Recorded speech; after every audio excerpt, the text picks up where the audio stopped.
వీక్షకులందరికీ నమస్కారం.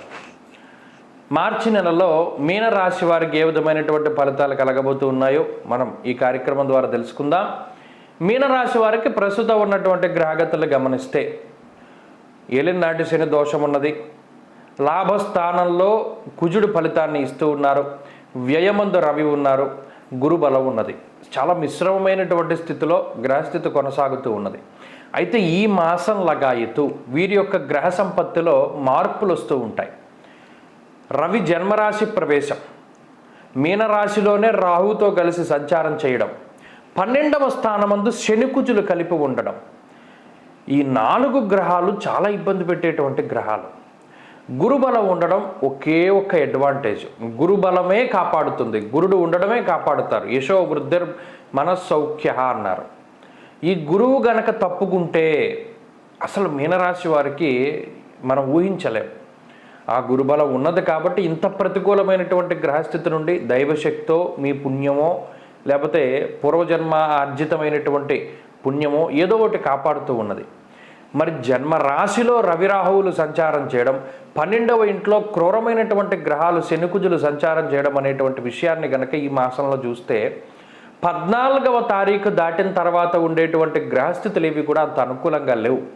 మార్చి 14కి ముందు ఉండేటువంటి పరిస్థితులే బాగున్నాయి. కాబట్టి ఈ రాశివారు ప్రధానంగా ఒక విషయాన్ని దృష్టిలో పెట్టుకోవాలి. ఏ పని చేయాలి అన్నా 14వ తారీఖు మునిపే పూర్తి చేసుకోవాలి.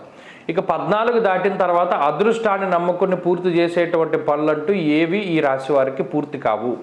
14కి ముందే కొంత ఏదైనా అదృష్టం ఉండి పూర్తి అవుతూ ఉంటాయి. ఎందుకంటే లాభకుజుడు ఉంటారు కాబట్టి. అది భూ సంబంధమైనటువంటి లావాదేవీలైనా, ఉద్యోగ వ్యాపారాలైనా, లేకపోతే మరే ఇతరత్ర ల్యాండ్ డీలింగ్స్ కానీ, వాహనాల కొనుగోలు కానీ, ఆభరణాలు, వస్తువులు, వస్త్రాలు, శుభ కార్యక్రమాలు ఏవైనా సరే కానివ్వండి, కుజబలం ఉన్నంత వరకే మనం చేసుకోగలం. కుజుడు దాటిపోయి వ్యయ కుజుడు, వ్యయశని, జన్మరాహు, జన్మరవి వచ్చారు అంటే దేహపీడ, దేహార్తిచిత్త సంతాప, కాలాతిక్రమ భోజనం, ధారాపుత్ర విరోధస్య, ప్రవాసం, రోగపీడనం, వరుసగా చెప్పుకుంటూ వెళ్ళారు ఎన్ని రకాలైనటువంటి ఇబ్బందులు. ఈ 4 గ్రహాలు కూడా దుష్ట చతుష్టయం. ఏ విధంగా అయితే పాండవులను ఇబ్బంది పెట్టారో అదే మాదిరిగా మీనరాశి వారికి 4 గ్రహాలు కూడా చాలా ఇబ్బంది పెడుతూ ఉంటాయి. చాలా జాగ్రత్తగా ఉండాలి. స్థానచలనానికి అవకాశం ఉంటుంది, ఖర్చు విపరీతంగా పెరగడానికి అవకాశం ఉంటుంది, వస్తువుల్ని మనం ముఖ్యమైనటువంటి వస్తువులను కోల్పోవడానికి, విలువైనటువంటి వస్తువులు పోగొట్టుకోవడానికి అవకాశం ఉంటుంది.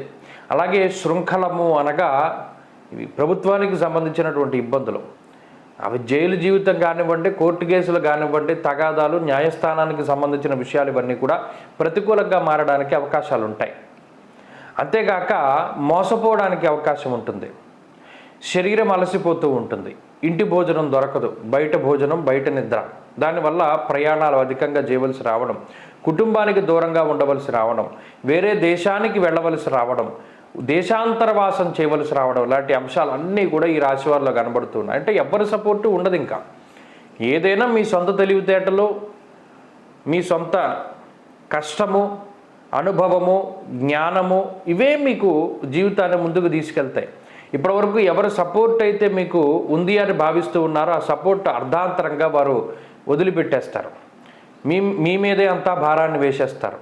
ఇక అదృష్టం కూడా ఈ గ్రహస్థితి వల్ల లేదు కాబట్టి, సపోర్టు లేదు కాబట్టి, కష్టపడేటువంటి పరిస్థితులు వస్తున్నాయి కాబట్టి ప్రణాళికాబద్ధంగా ముందుకు వెళ్ళండి. 14వ తారీఖు వరకు టైం ఉంది. 14 దాటాక కొంత ఇబ్బందులు ఉన్నాయి కాబట్టి ఈ 4 గ్రహాల నుండి ఎలా మనం కాపాడుకోవాలి. శని కుజులు 12వ స్థానంలో ఉండడం నిద్రని తీసేస్తారు, విపరీతమైన ఆలోచనలు కలగజేస్తారు, అలాగే కాలాన్ని అతిక్రమించి భోజనం చేసేలా చేస్తారు. కొన్ని సందర్భాల్లో మీకు ఒక చోట భోజనం చేయడానికి ఇష్టం లేకపోయినప్పటికీ అక్కడే భోజనం చేయాల్సినటువంటి పరిస్థితి, నీలాపరిందలు ఎక్కువగా వస్తూ ఉంటాయి. చేయనటువంటి తప్పుకు కూడా బాధ్యత వహించవలసి వస్తుంది, ఎక్కువ ఖర్చు ఉంటూ ఉంటుంది. కుటుంబానికి మీరు ఎంత కష్టపడుతూ ఉన్నా కుటుంబ సభ్యుల సహాయ సహకారాలు మీకు అందవు. పైగా మిమ్మల్ని వాడు ఆడిపోసుకుంటూ ఉంటారు, చెప్పుడు మాటలు వింటూ ఉంటారు, మిమ్మల్ని అపార్థం చేసుకుంటారు. జీవిత భాగస్వామి కానీ, సంతానం కానీ వారందరూ కూడా మిమ్మల్ని లెక్క చేయనటువంటి పరిస్థితుల్లో ఉంటారు. గతంలో చేసినటువంటి తప్పులు ఏవైతే ఉన్నాయో, ఎవ్వరికీ తెలియకూడదని దాచిపెట్టినవి ఏవైతే ఉన్నాయో అవి 10 మందిలోనూ కూడా తెలిసిపోతాయి. ఆ విషయాల పట్ల మీ గౌరవ భంగం జరగడానికి అవకాశం ఉంటుంది. కాబట్టి గతంలో చేసిన తప్పుల తాలూకు కర్మ ఫలితాన్ని అనుభవించేటువంటి మాసం ఇది కాబట్టి చాలా జాగ్రత్తగా ఉండాలి. ఎప్పటికప్పుడు స్థిరమైనటువంటి దృక్పథంతో ఉండాలి. ఇదే గ్రహస్థితి ఉద్యోగం మీద, వ్యాపారం మీద ప్రభావాన్ని చూపెడుతుంది. అయితే శుభమూలకంగానే వ్యాపారాభివృద్ధికే ఖర్చు పెడుతూ ఉంటారు, వ్యాపారం కోసం పెట్టుబడి పెడుతూ ఉంటారు. అది మంచి విషయం అయినప్పటికీ ఉద్యోగంలో మాత్రం స్థానచలనం కనబడుతూ ఉన్నది. ఒక ప్రాంతాన్ని వదిలిపెట్టి వేరే ప్రాంతానికి వెళ్ళవలసి రావడము, లేదా ఉద్యోగపరంగా స్థానం మార్పు, ఉద్యోగంలో గ్రేడ్ మార్పు, పనివేళల్లో మార్పులు లాంటివి కూడా కనబడుతూ ఉన్నాయి. విద్యార్థులకి కాలం కొంచెం ప్రతికూలంగా ఉన్నది, చాలా జాగ్రత్తగా ఉండాలి.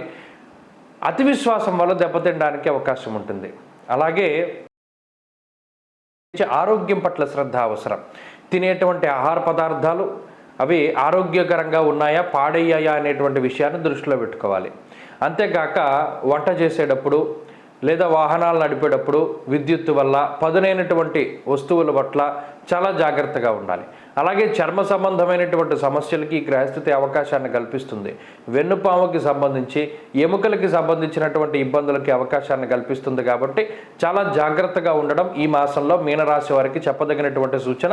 15కి ముందు బాగుంది, 15 తర్వాత అసలు బాగాలేదు. కాబట్టి ఎప్పటికప్పుడు పరిహారాలని ఆచరిస్తూ సోమవారం నాడు ప్రదోష కాలంలో శివాలయంలో దీపం పెడుతూ రుద్రకవచాన్ని పారాయణ చేసుకుంటూ కాలభైరవాష్టకాన్ని పఠిస్తూ దత్తాత్రేయ స్వామి సిద్ధమంగళ స్తోత్రాన్ని, దక్షిణామూర్తి యొక్క స్తోత్రాన్ని పారాయణ చేసుకుంటూ ముందుకు సాగుతూ ఉండడం ద్వారా గురుబలం పెరుగుతూ ఉంటుంది.